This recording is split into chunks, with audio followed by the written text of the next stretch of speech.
Continuamos con Piedad Vergara y Aldous Chiapacase en País ADN por la 91.7.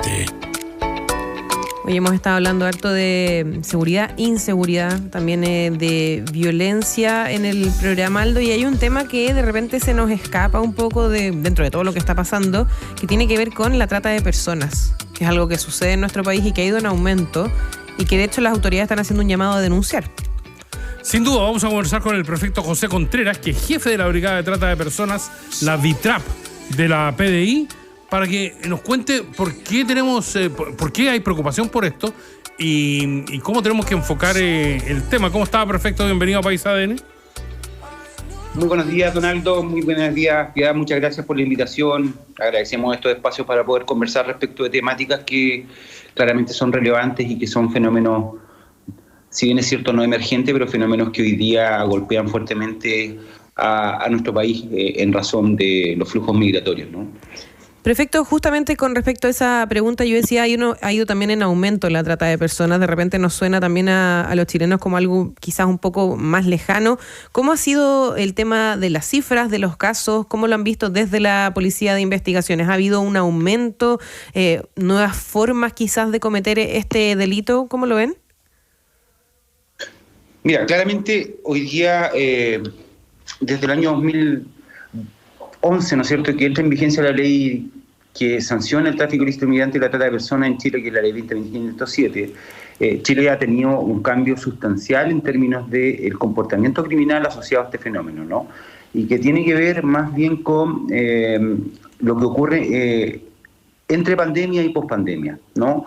Ahí debemos advertir un fenómeno cambiante, claramente ligado a los flujos migratorios. Si bien es cierto, en pandemia, ¿no es cierto?, estuvieron cerradas las fronteras, el tránsito de personas estuvo restringido, pero eso no fue una dificultad para estructuras criminales basadas en los flujos migratorios de países que geopolíticamente han tenido problemas, ¿no es cierto?, en la región, sin criminalizar la migración, por supuesto, porque es un derecho humano de cualquier persona movilizarse. Vimos que hubo un cambio de comportamiento delictual en este fenómeno que es importante, ¿no? Un fenómeno que hoy día tiene base en criminalidad organizada y que nosotros como institución, prospectando escenarios, ¿no es cierto?, criminales futuros, hemos visto hoy día estructuras criminales que se desarrollan como estructuras multicrimen, ¿ya?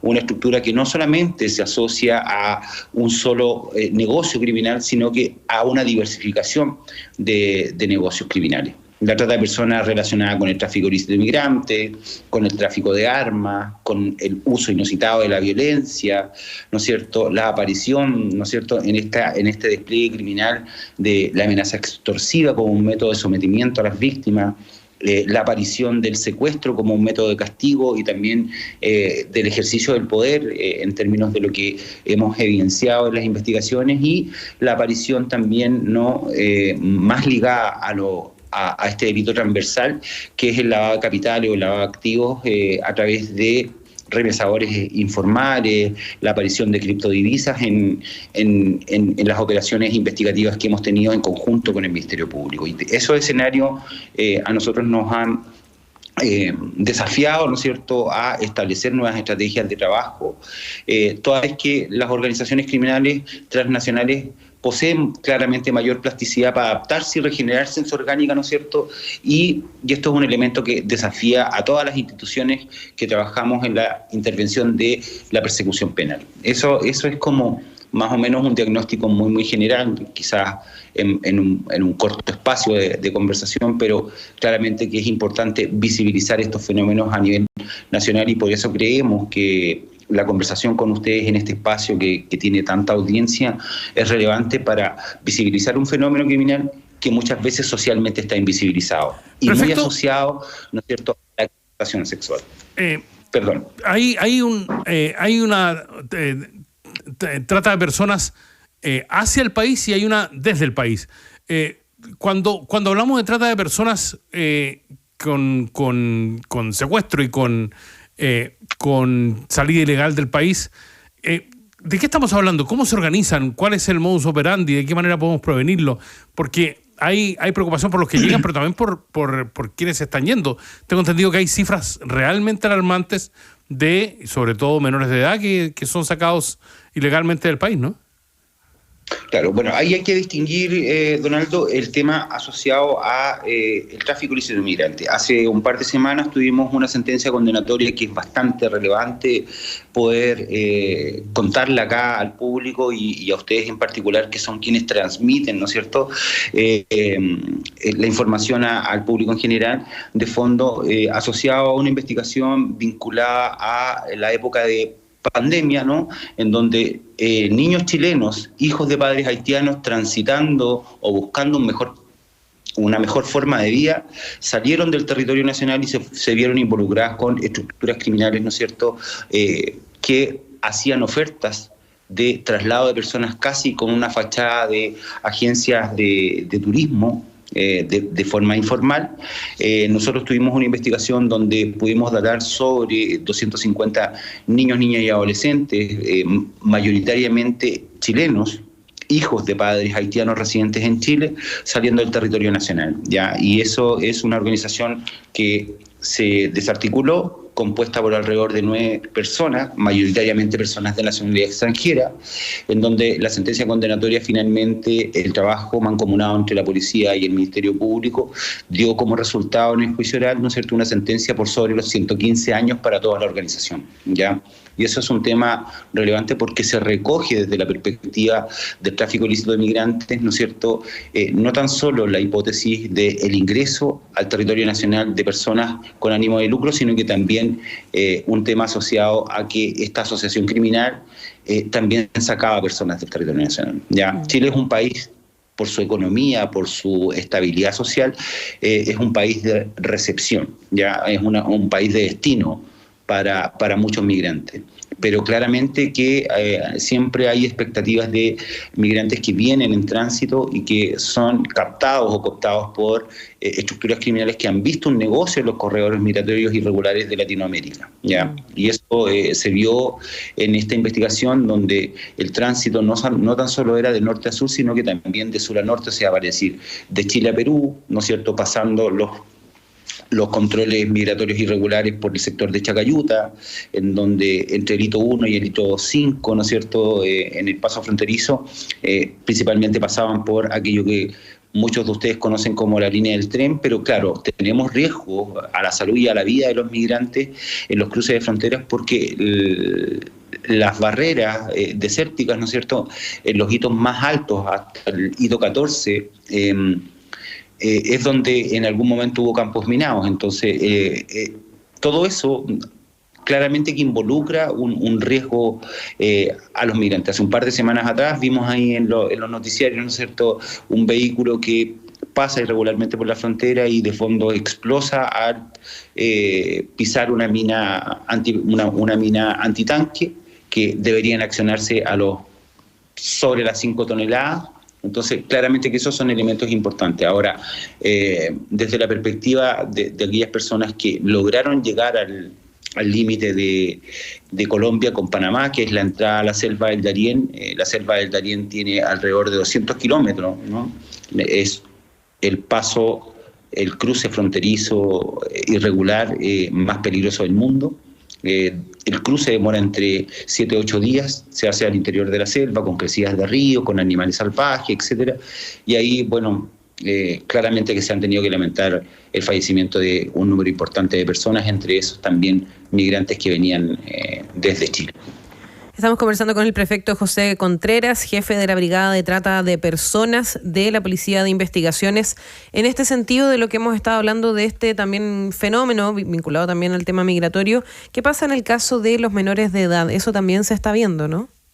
Sí, hemos visto, como les decía, desde esta lógica, tanto en estos dos fenómenos criminales que son distintos, uno el tráfico ilícito de migrantes y el otro la trata de personas, hemos visto niños nacidos en Chile, hijos de padres extranjeros, saliendo del territorio nacional acompañados de uno de los padres que van camino hacia Estados Unidos, ¿no es cierto?, y han quedado varados finalmente en la frontera de México con Estados Unidos, específicamente en el sector de Río Bravo, ¿no? Y esa es la estructura criminal que tuvo una sentencia condenatoria hace un par de semanas atrás, en donde se estableció todas las dinámicas de funcionamiento y todo el aparataje utilizado por esta estructura criminal para lucrar respecto del tránsito de migrantes. Ahora, respecto a la trata de personas, que tiene entre otros varios fines, ¿no?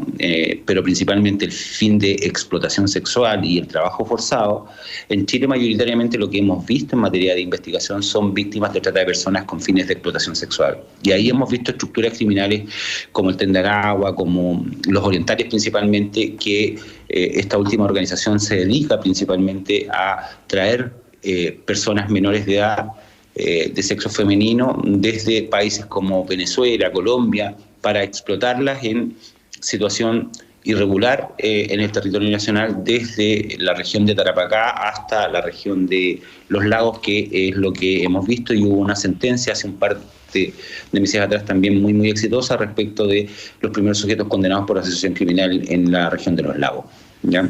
Prefecto Contreras, cuando hablamos de trata de personas y cuando hablamos de ingreso irregular al país, cuando hablamos de organizaciones criminales que están dedicadas también al negocio de la prostitución, estamos hablando de también un cambio con respecto a lo que siempre se vio en Chile. ¿Es algo parecido a lo que está pasando con los homicidios? ¿Que hay un modus operandi, hay motivaciones distintas?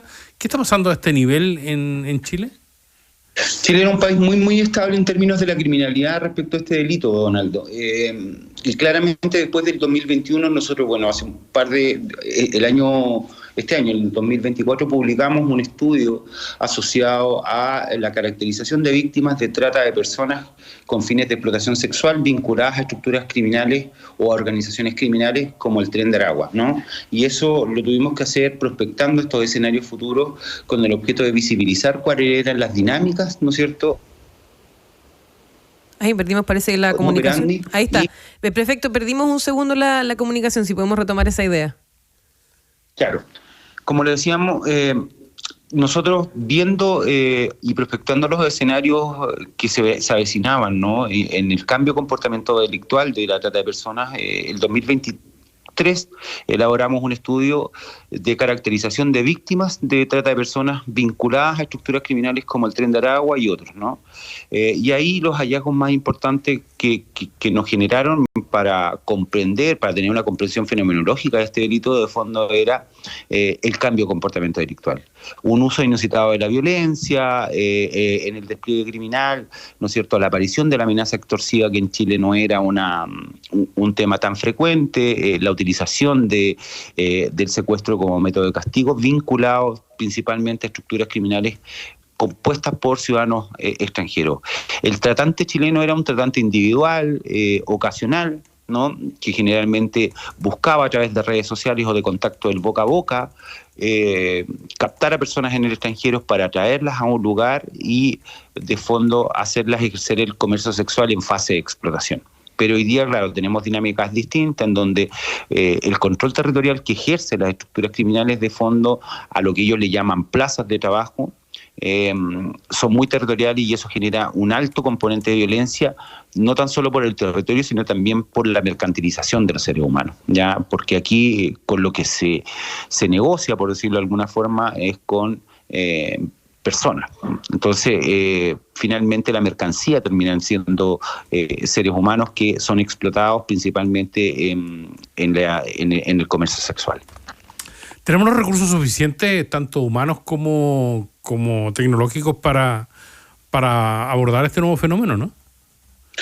Desde esa perspectiva, Donaldo, siempre los recursos son escasos, pero creemos que hemos hecho frente a un fenómeno que claramente es demandante. Sin perjuicio de eso, creemos que Chile tiene una legislación que nos permite poder trabajar, que nos entregan herramientas para abordar esta criminalidad. No olvidemos que estos dos fenómenos criminales tienen base en criminalidad organizada, y que el 2023, ¿no?, se promulgó una ley que es la ley 21.577, que entrega nuevas herramientas o técnicas especiales de investigación que claramente demandan el uso de mayor tecnología.